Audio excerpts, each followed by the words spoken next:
Literacy in Cell Academy. Hello. Today also we will come with new lesson for you. අදත් අපි අලුත් පාඩමක් අරගෙන ඔයාලා ළඟට අවිල්ලා ඉන්නේ. මේ පාඩම preposition වලට අදාළ පාඩමක්. අපි පසුගිය පාඩම් 4කදී පසුගිය වීඩියෝස් 4කදී අපි පෙන්වලා දුන්නා at සහ on කියන මෙන්න මේ නිපාත පදවල යෙදුම් මොනවද කියන එක මීට කලින්.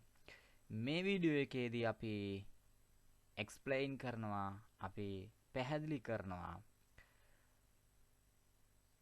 in කියන මෙන්න මේ නිපාත පදයේ තියෙන භාවිතාවන් මොනවද කියන එක ගැන. ඉතින් බොහොම ආදරෙන් ඉල්ලනවා තවමත් ඔබ අපිව subscribe කරලා නැත්නම් අනිවාර්යයෙන්ම subscribe කරන්න. රතු පාට තියෙන බටන් එක click කරන්න. එතකොට අපි දාන වීඩියෝ එක ඔබට එසැනින්ම බලන්න පුළුවන්කමක් තියෙනවා. ඒ හින්දා අනිවාර්යයෙන්ම අපිව subscribe කරන්න කියන ඉල්ලීම ඔබෙන් සිදු කරනවා. ඉතින් අපි in කියන භාවිතාව ගැනයි මේ කතා කරන්න යන්නේ. in කියන preposition එකේ භාවිතාව සම්බන්ධයෙන් අපි බලමු මේ විදිහට. First usage, to indicate location. To indicate location.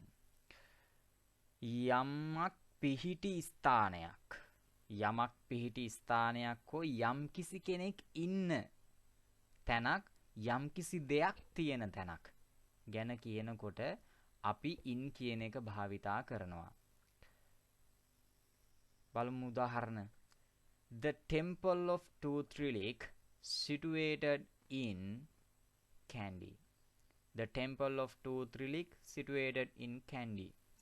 The temple of Toothrilik දලදා මාලිගාව situated පිහිටලා තිබෙනවා in Kandy නුවර. දැන් මේ යමක් පිහිටි ස්ථානයක් ගැන තමයි කියන්නේ. එහෙමනම් ඒ ස්ථානය අපි ස්ථානයට කලින් අපි in කියන එක භාවිතා කරලා තියෙනවා. ඊළඟ උදාහරණය. I saw the clipper in the drawer. I saw the clipper in the drawer. I saw මම දැක්කා the clipper කතුර in the drawer ලාච්චුවේ. දැන් බලන්න මෙතන clipper කියලා කියන්නේ කතුරනේ. එහෙමනම් යම්කිසි දෙයක් තියෙන තැන තමයි. දැන් මේ කතුර තියෙන්නේ කොහෙද? drawer ලාච්චුවේ. එහෙමනම් අපි මේ විදිහට in කියන එක භාවිතා කරලා තියෙනවා. එහෙමනම් ලාච්චුව ඇතුලේ කියන අර්ථය තමයි මේ තියෙන්නේ in කියන එකේ. තුන්වෙනි උදාහරණය බලන්න. There is a fly in the room. There is a fly in the room. There is a fly. මැස්සෙක් ඉන්නවා in the room කාමරයේ. එහෙම නැත්නම් කාමරය ඇතුලේ. in කියන එකෙන් අපි ඇතුලේ කියන අර්ථය ගන්නෙ. එතකොට මේකේ කාමරය ඇතුලේ මැස්සෙක් ඉන්නවා කියලා තමයි මේ කියන්නේ. ඒක කාමරයේ මැස්සෙක් ඉන්නවා කියලා කිව්වත් හරි. දැන් බලන්න එහෙමනම් මේ a fly මැස්සෙක් ගැන කියන්නේ. එහෙම ඒ කියන්නේ යම්කිසි සතෙක් ඉන්න ස්ථානය කොහෙද? in the room කාමරේ ඉන්නේ. අන්න අපි in කියන එක භාවිතා කරා. එයා කාමරය ඇතුලේ ඉන්න කියලා කියන්න. දැන් එහෙමනම් ඔයාලට පැහැදිලි ඇති යම්කිසි දෙයක් පිහිටි ස්ථානය ගැන සඳහන් කරනකොට යම්කිසි දෙයක් තිබෙන ස්ථානය ගැන සඳහන් කරනකොට යම්කිසි කෙනෙක් සිටින ස්ථානය ගැන සඳහන් කරනකොට මේ විදිහට අපට පුළුවන්කමක් තියෙනවා ඇතුලේ කියන අර්ථය ගන්න in කියන එක භාවිතා කරන්න. Next usage, to indicate not late. යම්කිසි කාලයක් තුල, ඒ කියන්නේ පරක්කු නොවුන කාලයක් හඟවන්න අපි in කියන එක භාවිතා කරනවා time කියන මෙන්න මේ වචනයත් එක්ක. බලන්න මේ උදාහරණය. He came to the class in time. He came to the class in time. he came ඔහු ආවා to the class පන්තියට in time වෙලාවට. එහෙම නැත්නම් වෙලාව ඇතුළත ආවා. මේ කියන්නේ දැන් හිතන්නකෝ 12ට එන්න ඕන පන්තියට. එයා මේට කලින් කියන්නේ පරක්කු නොවි 12ට කලින් එයා පන්තියට ඇවිල්ලා තියෙනවා. අන්න එතකොට අපිට භාවිතා කරන්න පුළුවන් in time කියන එක. දෙවෙනි උදාහරණය You must write this essay in time. You must write this essay in time.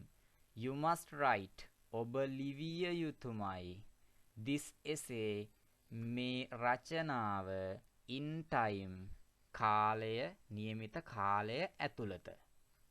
නියමිත කාලය ඇතුළත ඔබ මේ රචනාව ලිවිය යුතුමයි කියලා තමයි මේ කියන්නේ. එහෙමනම් in time කියන එකේ තේරුම නියමිත කාලය ඇතුළත. ඊළඟට can you complete this job in time? Can you complete this job in time? Can you complete ඔයාට සම්පූර්ණ කරන්න පුළුවන්ද? This job මේ වැඩේ in time නියමිත කාලය ඇතුළත. දැන් පැහැදිලි ඇති එහෙනම් යම් කිසි වෙලාවක් පන්නන්නේ නැතුව එහෙම නැත්නම් ඒ වෙලාව ඉක්මවා යන්නේ නැතුව නියමිත කාලයක් තුළ කියන අර්ථය ගන්න අපි in time කියන එක භාවිතා කරනවා කියලා. Okay. Next usage expression of time meaning within. මේ කියන්නේ within යම් තුල කියන අර්ථය ඇතුළත කියන අර්ථය ගන්න අපි මේ විදිහට in කියන එක භාවිතා කරනවලු. දැන් බලන්න මේක. You will meet him in an hour. You will meet him in an hour. You will meet him. ඔයාට ඔහුව මුණ ගැසේවි. ඔයාට ඔහුව මුණ ගැසේවි in an hour. පැයක් ඇතුළත. එහෙනම් මේ within කියන එකේ තේරුම ඇතුළත කියන කාංගයේ ඇතුළත කියන අර්ථය ගන්නත් අපි in කියන එක භාවිතා කරනවා. එhmenan මේකේ තේරුම පැයක් ඇතුළත ඔයාට එයාව මුණ ගැසේවි. දෙවෙනි උදාහරණය Can you call me in a few minutes? Can you call me in a few minutes? Can you call me? ඔයාට පුළුවන්ද මට කතා කරන්න? Can you call me? ඔයාට පුළුවන්ද මට කතා කරන්න? In a few minutes. මිනිත්තු කිහිපයක් ඇතුළත. මිනිත්තු කිහිපයක් ඇතුළත ඔයාට මට කතා කරන්න පුළුවන්ද කියලා අහන්නේ. දැන් මේ විදිහට අපි in කියන එක භාවිතා කරලා තියෙනවා ඇතුළත කියන අර්ථය ගන්න මේ වාක්‍යයේදී. ඊළඟට තුන්වෙනි උදාහරණය I should open the bank account in a month. I should open the bank account in a month. I should open මම ආරම්භ කළ යුතුයි. එහෙම නැත්නම් මම පටන් ගත යුතුයි the bank account බැංකු ගිණුමක් in a month මාසයක් ඇතුළත. මාසයක් ඇතුළත. එහෙමනම් මේ විදිහට මාසයක් තුල මාසයක් ඇතුළත මේ විදිහට තුල ඇතුළත කියන අර්ථය ගන්න අපි in කියන එක භාවිතා කරලා තියෙනවා කියලා දැන් ඔයාලට පැහැදිලි ඇති. Next usage to describe a mental or physical state. To describe a mental or physical state. යම් කිසි මානසික ශාරීරික තත්වයක් මානසික හෝ ශාරීරික තත්වයක් පුද්ගලයෙකුගේ විස්තර කරනකොට අපි in කියන එක භාවිතා කරනවලු. දැන් බලන්න මේක. පළවෙනි උදාහරණය he behaves in mad. He behaves in mad. He ඔහු behaves හැසිරෙනවා in mad පිස්සුවෙන්. දැන් මේ mental state එකක් මානසික තත්වයක් තමයි මේ කියන්නේ. mad කියලා කියන්නේ පිස්සුව කියන එක. එතකොට පිස්සා කියන එක තමයි mad. එතකොට මේ විදිහට in කියන එකත් එක්ක දාපුවාම අපිට අර්ථය ගන්න පුළුවන් පිස්සුවෙන්. එහෙමනම් මේ විදිහට මානසික තත්වයකුත් එක්ක අපිට භාවිතා කරන්න පුළුවන් in කියන එක. එහෙමනම් මේකේ තේරුම ඔහු හැසිරෙනවා පිස්සුවෙන්. දෙවෙනි එක try to spend your life in good health. Try to spend your life in good health. Try උත්සාහ කරන්න to spend ගත කරන්න your life ඔයාගේ ජීවිතය. ඔයාගේ ජීවිතය ගත කරන්න උත්සාහ කරන්න in good health. හොඳ සෞඛ්‍යයෙන්, හොඳ සෞඛ්‍ය තත්වයකින්. එහෙමනම් මේ විදිහට අපි ෆිසිකල් එහෙමත් නැත්නම් ශාරීරික තත්ත්වයක් තමයි මේ good health හොඳ සෞඛ්‍ය තත්වයකින් කියලා කියන්නේ. එහෙමනම් මේ විදිහට අපි ෆිසිකල් ස්ටේට් එකත් එක්ක මේ කායික තත්ත්වයත් එක්ක අපි in කියන එක භාවිතා කරලා තියෙනවා කියලා දැන් ඔයාලට පැහැදිලි ඇති. එහෙමනම් මේකේ තේරුම එන්නේ හොඳ සෞඛ්‍ය තත්වයකින් ඔයාගේ ජීවිතය ගත කරන්න උත්සාහ කරන්න කියන එක. තුන්වෙනි උදාහරණය I'm in hungry. I'm in hungry. මම බඩගින්නෙන් ඉන්නේ කියලා මේ කියන්නේ. මම බඩගින්නෙන් ඉන්නේ. එහෙමනම් hungry කියලා කියන එකට මුලින් අපි in කියන එක දාලා මේ විදිහට අපට පුළුවන් mental හෝ physical state එක එහෙම නැත්නම් මානසික හෝ කායික තත්වයක් ගැන සඳහන් කරනකොට යම් කිසි තත්වයකින් ඉන්නවා කියලා කියන්න අප මේ in කියන එක භාවිතා කරන්න. එහෙමනම් මේ යෙදුමත් පැහැදිලි ඇති කියලා මම විශ්වාස කරනවා. Next usage by means of.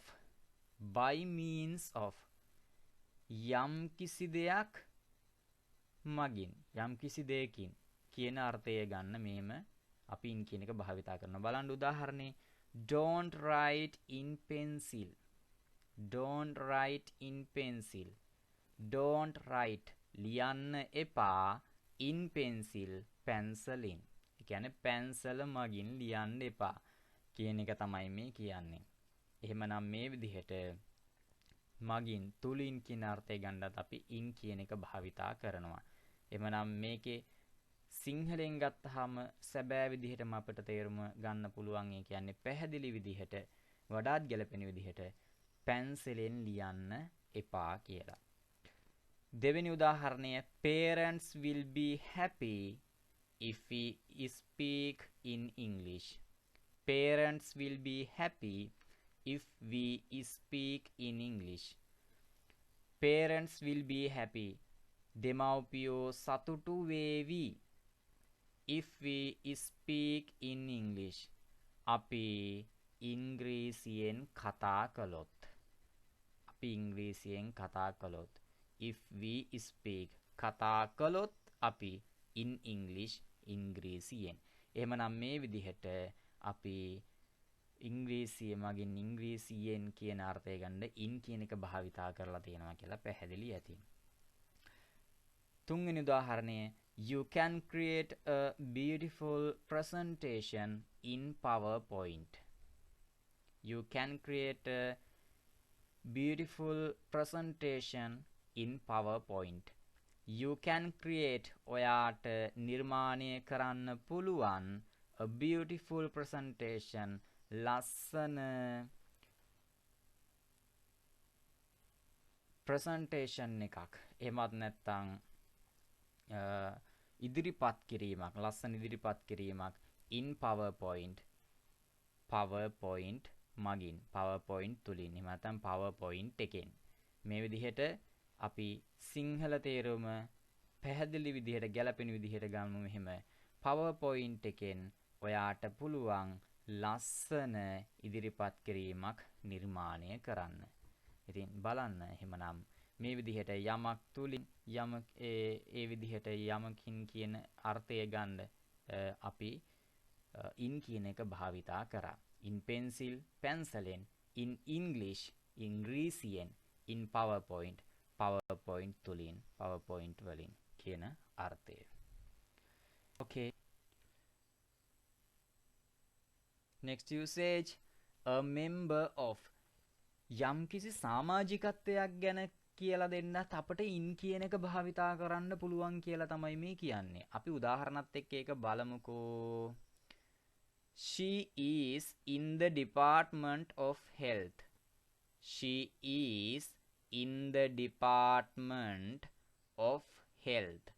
She is in the department of health. සෞඛ්‍ය දෙපාර්තමේන්තුවේ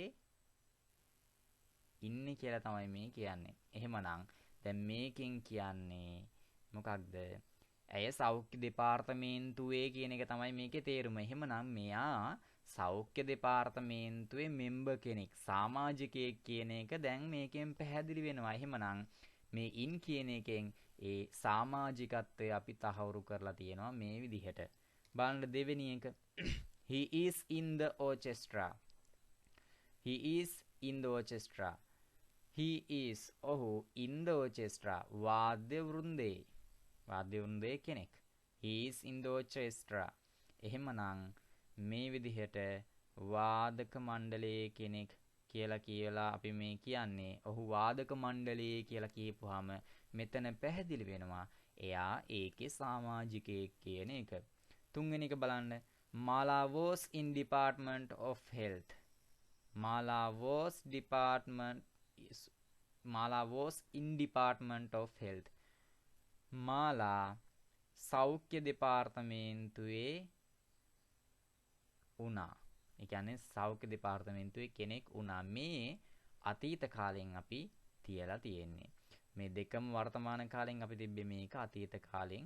මම ලිව්වේ මේ විදිහට අපට අතීත කාලෙන්න ලියලා ඉන් කියන එක භාවිතා කරලා මේ විදිහට සමාජිකත්වයක් යම් කිසි තැනක තියෙනවා කියලා සඳහන් කරන්න පුළුවන්. දැන් මේ හැම එකම බලන්නකෝ. ඉන් කියන එක එහෙමනම් අපි භාවිතා කරේ එයා ඒ වැඩ කරන තැනත් එක්කයි මේ ඉන් කියන එක භාවිතා කරේ. මෙතන in the department of health. මෙතන in the orchestra. මෙතන in department of health. ඉතින් මේ විදිහට අපිට පුළුවන් සමාජිකත්වයක් ගැන කියන්නත් in කියන එක භාවිතා කරන්න. Next usage, wearing. ඒ කියන්නේ යම් කිසි දෙයක් ඇඳගෙන ඉන්නකොට, ඒ කියන්නේ යම් කිසි කෙනෙක් ඇඳගෙන ඉන්න එකකින් එයාව විශේෂ කරලා කියනකොට අපිට in කියන එක භාවිතා කරන්න පුළුවන්ලු. බලන්න මේ උදාහරණේ. The girl in the frock is kind. The girl in the frock is kind. The girl ගෑනු ළමයා in the frock. කොයි ගෑනු ළමයාද? frock ගවුමකින් ඉන්න ගෑනු ළමයා. ගවුමකින් ඉන්න කියලා කියන්නේ ගවුමක් ඇඳගෙන ඉන්න ගෑනු ළමයා කියන එකනේ. is kind කරුණාවන්තයි. දැන් එහෙමනම් බලන්න මෙතන මෙයා ඒ කියන්නේ wearing ඒ කියන්නේ මේ ඇඳගෙන ඉන්නේ මොකද්ද? ෆ්‍රොක් එකක්, ගවුමක්. අන්න the frock කියන එකට කලින් අපි in කියන එක භාවිතා කරා. එහෙමනම් මේ the girl කියන එක, ඒ කියන්නේ ගැහැණු ළමයා කියන එක අපි මේ විදිහට in කියන එක භාවිතා කරලා එයා ඇඳගෙන ඉන්න එකත් එක්ක එයා විශේෂණය කරා. The girl in the frock is kind. ගවුමකින් ඉන්න ගැහැණු ළමයා කරුණාවන්තයි. දෙවෙනි උදාහරණය. The man in the white shoes is the robber. The man in the white shoes is the robber. The man මිනිසා in the white shoes සුදු සපත්තු වලින් ඉන්න මිනිසා. ඒ කියන්නේ සුදු සපත්තු පැළඳගෙන ඉන්න මිනිසා is the robber. එයා තමයි හොරා කියලා කියන්නේ. සුදු සපත්තු පැළඳගෙන ඉන්න මිනිහා තමයි හොරා කියලා තමයි මේ කියලා තියෙන්නේ. එතකොට දැන් මෙතනත් the white shoes කියන එක මේ තමයි මේ man කියන කෙනා මිනිහා පැළඳගෙන ඉන්න එක white shoes සුදු සපත්තු. අන්න අපි ඉස්සරහින් in කියන එක භාවිතා කරලා. එහෙමනම් මේකේ තේරුම එන්නේ සුදු සපත්තු පැළඳගෙන ඉන්න මිනිහා තමයි හොරා කියලා. තුන්වෙනි උදාහරණය The boy in red jacket is handsome. The boy in red jacket is handsome. The boy ළමයා in red jacket රතු ජැකට් එකක් ඇඳගෙන ඉන්න ළමයා is handsome කඩවසම්. එහෙමනම් red jacket රතු ජැකට් එකක් ඇඳගෙන ඉන්නා රතු ජැකට් එකට කියන එකට කලින් අපි in කියන එක භාවිතා කරා. එහෙම කරලා අපි මෙයා විශේෂණය කරා the boy in red jacket රතු ජැකට් එකක් ඇඳන් ඉන්න ළමයා is handsome කඩවසම්.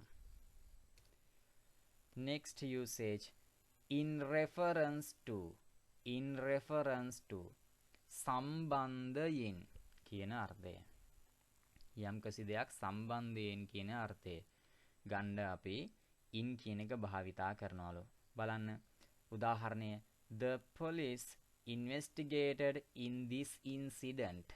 The police investigated in this incident. The police පොලිසිය investigated විමර්ශනය කළා in this incident මේ සිද්ධිය සම්බන්ධයෙන්. in this incident මේ සිද්ධිය සම්බන්ධයෙන්. එහෙමනම් මේ විදිහට this incident කියලා කියන්නේ මේ සිද්ධිය කියන එක.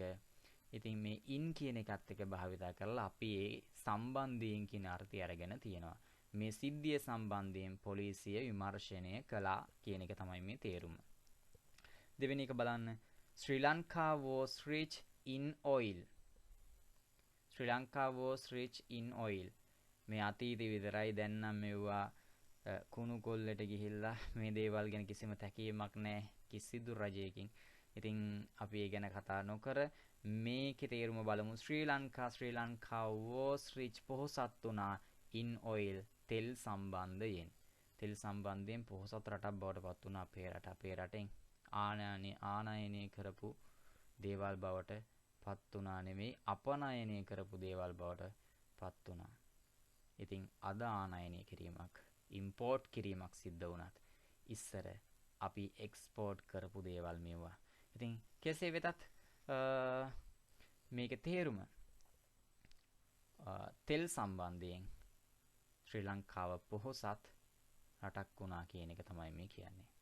එහෙමනම් මෙතනත් සම්බන්ධයෙන් කියන අර්ථය ගන්න අපි in කියන එක භාවිතා කරලා තියෙනවා. There are many information in this topic. There are many information in this topic. There are many information බොහෝ තොරතුරු තිබෙනවා in this topic මේ මාතෘකාව සම්බන්ධයෙන්. this topic මේ මාතෘකාව in කියන එක භාවිතා කරලා සම්බන්ධයෙන් කියන අර්ථය ගත්තා. in this topic මේ මාතෘකාව සම්බන්ධයෙන් there are many information බොහෝ තොරතුරු තියෙනවා. දැන් එහෙමනම් බොහෝ අය කරනවා මේ information කියන එකට s අකුරක් දාලා අපි ඒක බහුවචන කරනවා. ඉතින් ඒක ඕනේ නැහැ. මොකද information කියන එක ගැනෙන්නේ uncountable noun එකක් හැටියට. ඒ හින්දා informations කියලා අපි ලියන්න ඕනේ. information කියලා කියපුවාම තොරතුරු කියන අර්ථය එනවා. ඉතින් මේ විදිහට ඒ වැරද්ද නැවත කරන්න එපා. informations කියලා අපි ලියන්න අවශ්‍යතාවයක් නැහැ. information කියලා ලියපුවාම හොඳටම ප්‍රමාණවත්. එහෙමනම් මේකේ තේරුම අපි නැවත වතාවක් බලමු. මේ මාතෘකාව සම්බන්ධයෙන් බොහෝ තොරතුරු තිබෙනවා කියලා තමයි. ඉතින් මේ විදිහට අපි in කියන එකේ භාවිතාව ගැන කතා කරා. ඔබට මින් ඉදිරියටත් මේ විදිහට වැදගත් ඉංග්‍රීසි පාඩම් බලන්න අවශ්‍ය නම් අනිවාර්යයෙන්ම ඔය පහතින් තියෙන රතු පාට බටන් එක ඔබලා අපිව subscribe කරන්න. ඒ වගේම තවත් කෙනෙකුට මේක දකින්න මේ පාඩම් සඳහා සම්බන්ධ වෙන්න ඒ අවස්ථාව ඇති කරලා දෙන්න. ඒ සඳහා ඔබ කරන්න ඕන ඔබ මේක share කරන්න. ඔබේ WhatsApp group එකේ, ඔබේ WhatsApp state වල, ඒ වගේම status වල, ඒ වගේම Facebook වල මේ විදිහට share කරන්න. ඉතින් ඔබත් ඉංග්‍රීසි වලින් ගොඩ ගිහිල්ලා තවත් අය ගොඩ යන විදිහට කටයුතු කරන්න. ඉතින් ඔබ අපේ ශක්තිය, ඒ ශක්තිය මත අපි ඉස්සරහට මේ විදිහට ඔබට වැදගත් දේවල් කියලා දෙනවා. ඉතින් අපි අලුත් පාඩමකින් නැවත එන්නම්. එතෙක් ඔබ හැමදෙනාම බොහොම පරිස්සමින් ඉන්න. Be careful. Corona is danger. Corona කියලා කියන්නේ ගොඩක් භයානක දෙයක්. ඒ හින්දා බොහොම පරිස්සම් වෙලා ඉන්න.